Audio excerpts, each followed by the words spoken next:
대법관을 징역 1년에 처한다.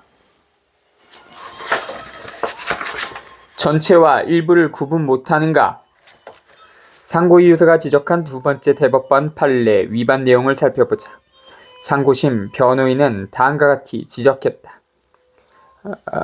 신고 사실의 일부에 허위 사실에 포함되어 있다고 하더라도 그 허위 부분이 범죄의 성부에 영향을 미치는 중요한 부분이 아니고 단지 신고한 사실을 과장한 것에 불과한 경우에는 무고죄에 해당하지 않고, 다만 그 일부 허위인 사실이 국가의 심판작용을 그르치거나 부당하게 처벌을 받지 아니할 개인의 법적 안정성을 침해할 우려가 있을 정도로 고소사실 전체의 성질을 변경시키는 때에 이르러야 무고죄가 성립될 수 있을 것입니다.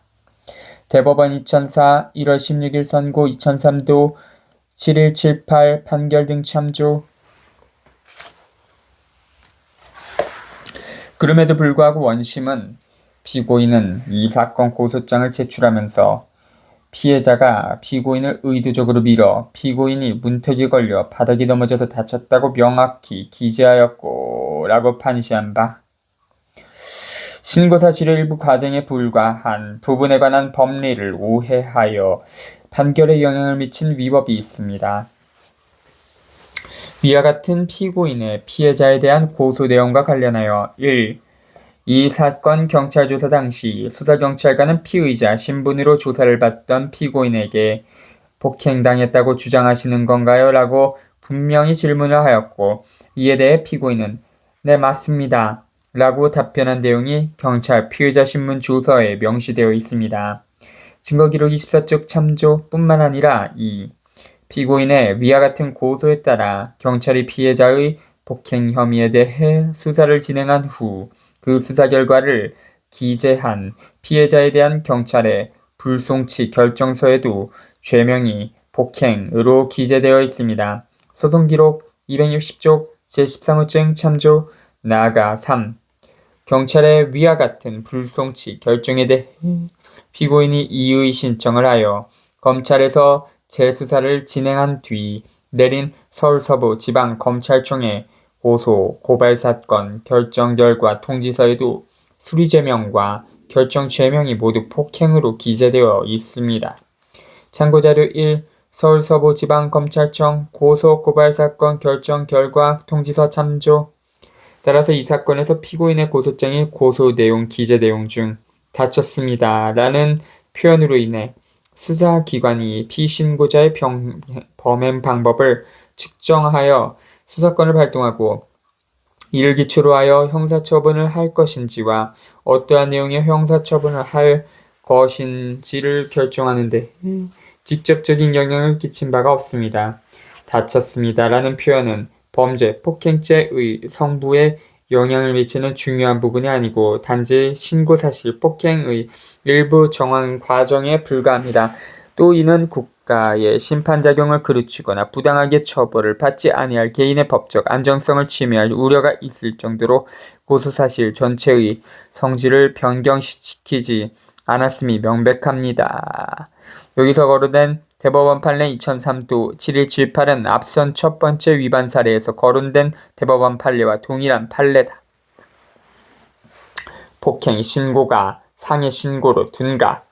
이 부분에서 상고심 변호인의 지적의 핵심은 두 가지이다. 1. 피고인이 고소장에서 다쳤습니다라고 기재한 것은 신고사실의 전체를 대변하고 않고, 그러니까 오타인 것 같습니다. 대변하지 않고일 텐데 대변하고 않고라고 써있는데 이게 오타 같죠. 일부 정황의 과장에 불과한데 원심이 이를 빌미로 상해 신고에 의한 무고죄를 적용한 것은 대법원 판례 2003도 7178 등을 위반한 것이다.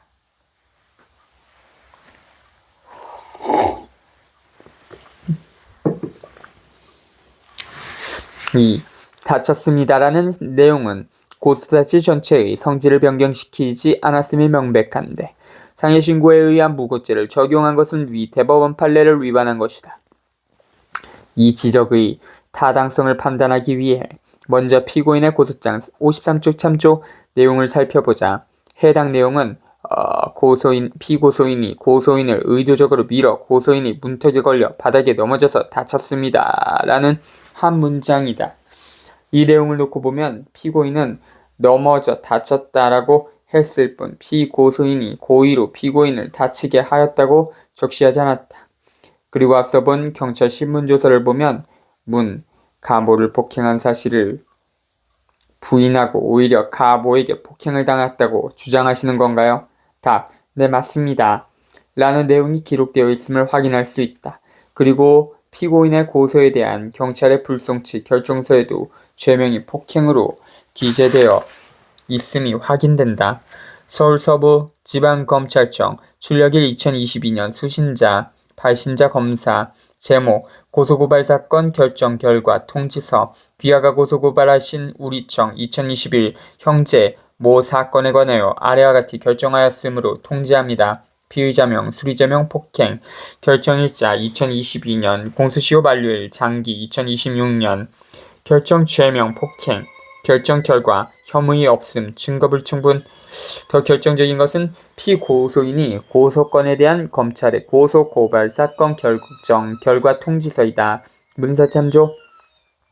이 통지서를 보면 수리제명과 결정 죄명이 모두 폭행으로 기재되어 있음을 확인할 수 있다. 이는 검찰도 피고인의 고소 내용을 폭행으로 이해했음을 입증한다. 흥미로운 점은 피고인의 고소 내용을 폭행이라고 이해하여 처분한 바로 그 검사가 피고인이 상해를 허위 신고하였다며 무고죄로 기소한 사실이다. 이는 동일한 검사의 이율배반적인 행태로 허용될 수 없는 법리적 오류, 논리적 불일치이다. 그럼에도 불구하고 이 사건 관련 판사와 관여 대법관들은 여기에 아무런 문제가 없다고 판단하고 동조하였다. 그렇다면 검찰 공문서는 신뢰성이나 법적 증명력이 없는 공문서라는 말인가? 검찰의 공소장도 마찬가지인가? 아울러 검찰의 고소, 고발사건, 결정 결과, 통지서를 보면 피고인 제출 고소장에 다쳤습니다. 라는 내용이 고소사실 전체의 성질을 변경시키지 않았음도 자명하다. 피고인의 고소 내용의 핵심은 폭행이었고 검찰의 고소 내용을 폭행으로 받아들여 폭행으로 처리하였으므로 이 과정에서 상해, 다치게 하였습니다는 끼어들 여지가 없다. 상고심 변호인의 이 같은 논지는 법률적 전문성 없는 국민의 보편적 상식으로도 충분히 납득할 수 있다. 결론적으로 이 사건 관련 판사는 대법원 판례 2003도 7178을 위반하였고 관여 대법관들은 이를 추인하였다. 이는 무고한 보통 사람을 죄인으로 만드는 일이다. 이게 법 왜곡이 아닌가? 이에 대하여 AI 판사의 판단을 받아봤다. 신고사실 왜곡에 대한 AI 판사 판단. 이 사건의 법리적 분석을 통해 피고인의 고소 내용과 이를 처리한 검찰과 법원의 판단에 대해 타당성을 검토한 결과는 다음과 같다. 1. 폭행 고소를 상해 고소로 변질시킨 타당성 여부. 결론적으로 검찰이 피고인의 고소를 폭행으로 리해하여 수사 및 처분하고 이후 무고죄로 기소하면서 상해를 허위 신고했다고 판단한 것은 법리적 모순과 논리적 불이일치가 있다. 근거 1. 고소의 핵심 내용은 폭행. 피고인의 고소장 내용 중 피고소인이 고소인을 의도적으로 밀어 문턱에 걸려 넘어져 다쳤다. 라는 표현은 고소의 본질적 요지가 피고소인의 신체적 폭력, 폭행에 있다는 것을 나타낸다. 피고인의 고소 내용은 구체적으로 피고소인의 고의적 행위, 밀침과 그로 인한 결과 넘어짐과 다침을 포함한다. 그러나 이를 다쳤다는 표현이 고소의 본질적 성격을 상해로 바꿨다고 해석하기는 어렵다. 2. 근거 2. 검찰의 일관성, 결여. 경찰과 검찰 모두 피고인의 고소 내용을 폭행으로 리해하고 해당 죄명으로 수사 및 처분하였다. 경찰의 불종시 결정서와 검찰의 결정 결과 통지서, 그러나 같은 검사가 폭행으로 처리한 뒤 다시 피고인의 고소 내용에서 다쳤다는 표현을 문제 삼아 무고죄로 기소하며 상해를 허위 신고한 것으로 해석한 것은 논리적 불일치와 법리적 모순을 드러낸다. 이러한 이중적 해석은 동일 사안에 대해 검찰 스스로 다른 기준을 적용하였음을 보여준다. 다. 근거 3. 고소 내용의 성질, 변경 여부. 고소 내용의 핵심은 폭행이며 다쳤다는 결과는 해당 행위, 폭행의 부수적인 설명일 뿐이다. 다쳤다는 표현이 고소사실 전체의 성질을 상해로 변경시키지 않으며 이는 검찰이 고소를 폭행으로 처리한 점에서도 명백히 드러난다. 따라서 피고인의 고소 내용을 근거로 상해를 허위 신고하였다고 판단한 것은 법적 근거가 부족하다. 이 누구에게 가장 큰 책임이 있는가? 이 사건의 법리적 오류와 논리적 불일치의 가장 큰 책임은 검찰과 이를 검토한 판사들에게 있다. 검찰의 책임. 검찰은 동일한 고소 내용을 폭행으로 판단하여 수사 및 처분한 뒤 다시 상해로 왜곡하여 무고죄로 기소하였다.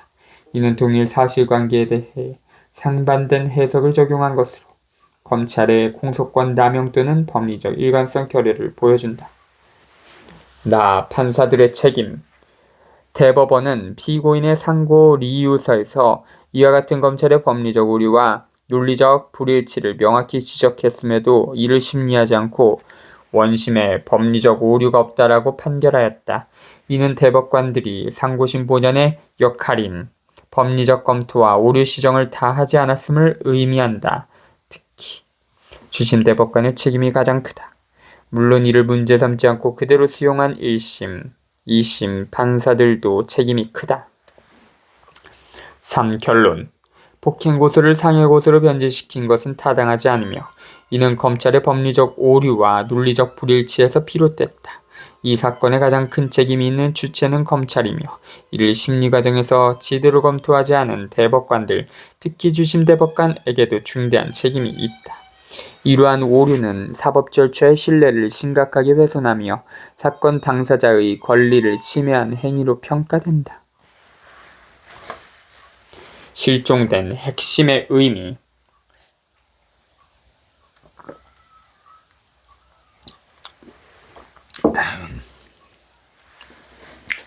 이제 상고 이유서가 지적한 세 번째 대법원 판례 위반을 살펴보자.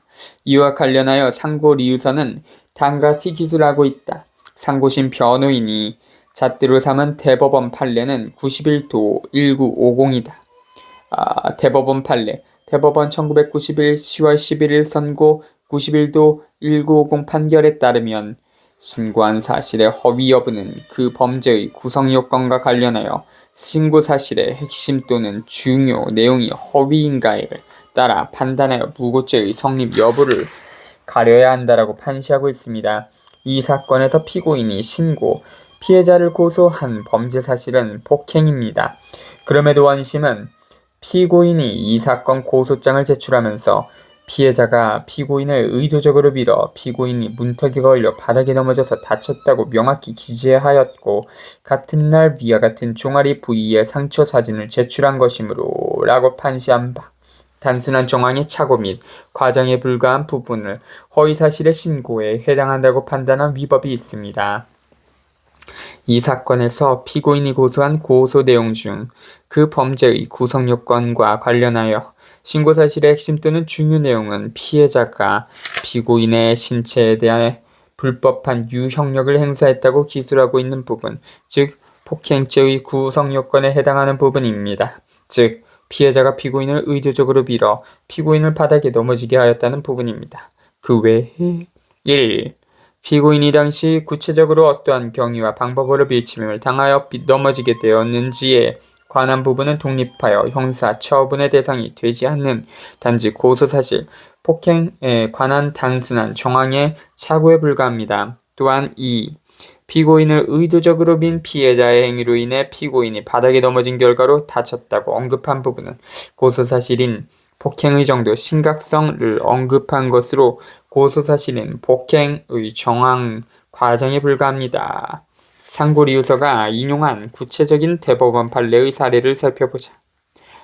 관련 대법원 판례에 따르면 1.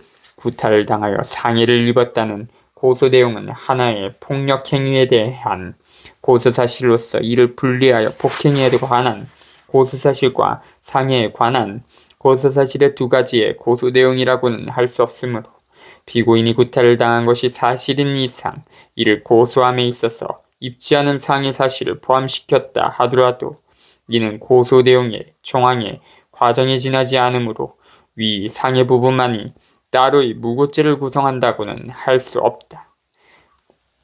대법원 1973년 12월 26일 선고 73도 2771 판결라고 판시하고 있으며 이 서로 멱살을 잡고 밀고 당기는 과정에서 스스로 넘어져 입게 된 상처를 상대방의 폭행으로 인한 것이라고 고소하였더라도 허위사실을 신고한 것으로 볼 수 없다고 판단한 예 대법원 1986 7월 20일 선고 86도 582 판결의 판시사항 인용돼 있으며 3.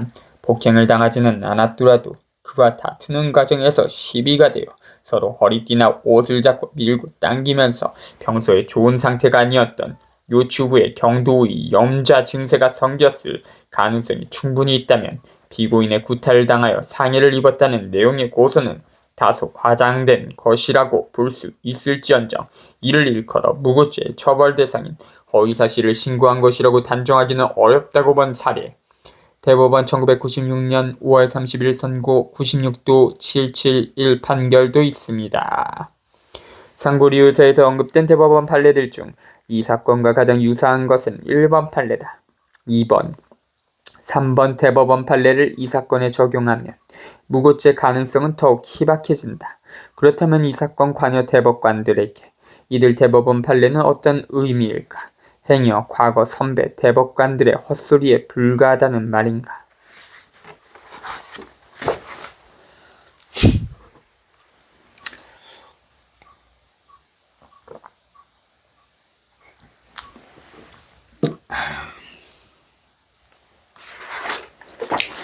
허위성 확신에 관한 오판. 상고리 의사는 무고죄의 허위성 확신에 관한 대법원 판례 위반을 지적했다. 무고죄에 있어서 허위사실의 신고라 함은 신고사실이 객관적 사실에 반한다는 것을 확정적이거나 미필적으로 인식하고 신고하는 것을 말함이니 가사, 고소사실이 객관적 사실에 반하는 허위의 것이라 할지라도 그 허위성에 대한 인식이 없을 땐 무고에 대한 고의가 없다고 할 것입니다. 대법원 1983년 11월 8일 선고 83도 2354 판결 참조. 그럼에도 원심 판결은 아무런 증거 없이 피고인이 신고 사실이 허위임을 인식하고 있었다고 임의로 단정한 위법이 있습니다. 피고인은 매일 복용하는 약, 모의 부작용에 의해 물체에 부딪히기만 해도 작은 출혈이 쉽게 발생하는 특이 체질입니다. 이 사건 발생 당시 피고인은 현장에서는 놀라고 당황스러운 마음에 제대로 보지 못하였는데 출근하여 다리를 살펴보니 밴드를 붙여놓은 상처 부위에 피가 묻어 있었습니다.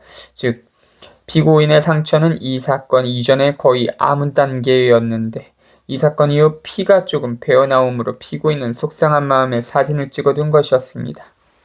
따라서 이 사건에서 피고인은 당시 피고인이 알고 있는 위와 같은 객관적인 사실관계에 의할 경우 신고사실이 허위라거나 또는 허위일 가능성이 있다는 인식을 전혀 하지 못한 상황이었으므로 이 사건 고소장 제출 당시 피고인에게는 그 어떠한 허위성에 대한 인식이 있을 수 없었습니다. 피고인은 살짝 부딪히기만 해도 출혈이 생기는 특이 체질인 점, 사건을 사무실에서 밴드를 붙인 뒤 거의 아문 상처에서 없던 출혈 흔적을 확인한 점 등을 감안하면 객관적으로 그 출혈은 사건 과정에서 생겼을 가능성이 크다. 이런 경우 피고인뿐 아니라 보통 사람도 그 출혈 흔적이 사건 과정에서 생겼다고 믿는 것은 매우 자연스러운 일이다. 18.